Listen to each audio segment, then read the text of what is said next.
Hi guys, good evening. As you all know, nag-aral ako ng barista sa Dubai.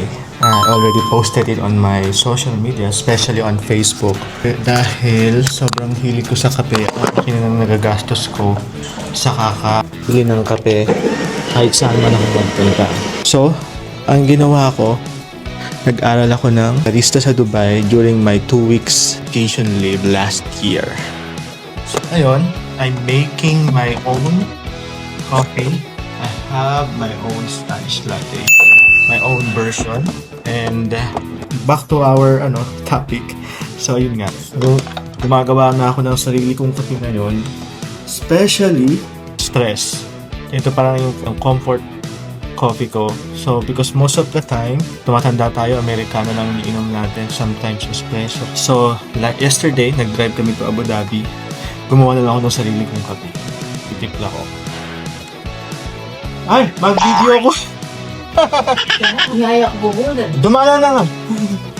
My mom is here. And malapit na tayo. Haluin ko na lang naman to. Tapos, steam na yung milk. So ayan, tingnan nyo na guys. Aking kape. Ayan.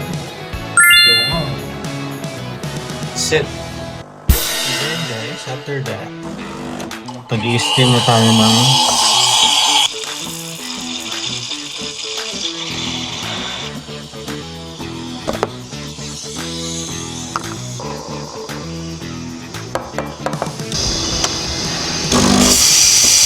siguro guys, nagtatapos ng machine after ko mag-aral ng barista.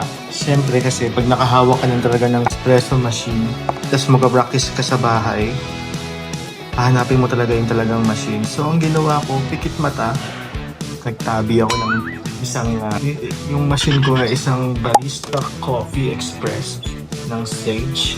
Actually, marunong akong mag-latte art, pero itong gatas na binili na gusto ng nanay ko, hindi maganda. Diba?